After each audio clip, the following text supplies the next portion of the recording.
Gastrointestinal cancer, often called GI cancer, can affect a number of the body's organs, including the esophagus, stomach, gallbladder, liver, pancreas, and colon.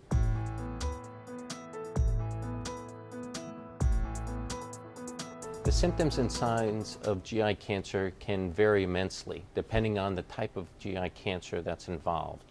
It can range from people having problems swallowing, rectal bleeding, weight loss, or there can be no symptom at all, and we would find this on a screening colonoscopy.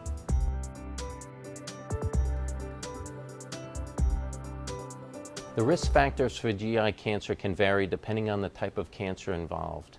The most common one, colorectal cancer, it's age. Everyone over the age of 50 should have a screening colonoscopy because colon cancer increases in risk as we get older.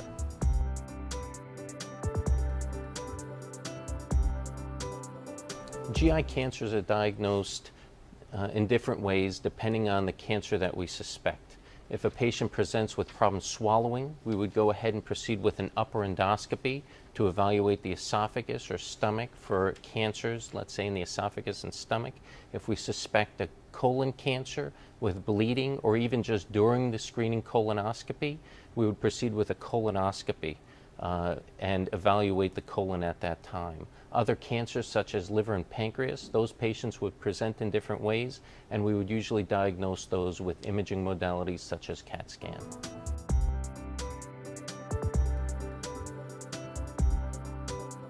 Gastrointestinal cancer treatments vary depending on the type of cancer that we would find. The most common being colon cancer, surgical intervention. We would have patients see oncologists. We would have very good medications given by the oncologist, chemotherapy drugs, and even radiation sometimes is used to treat colorectal cancer.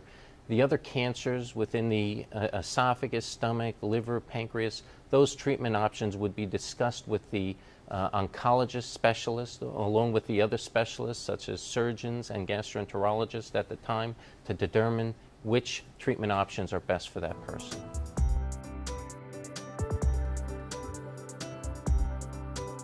The outcomes for gastrointestinal tract cancer depends on the cancer that we are treating. Certain cancers within the gastrointestinal tract respond very well to surgery and chemotherapy. Others are more aggressive and would need a multi-specialty approach for treatment.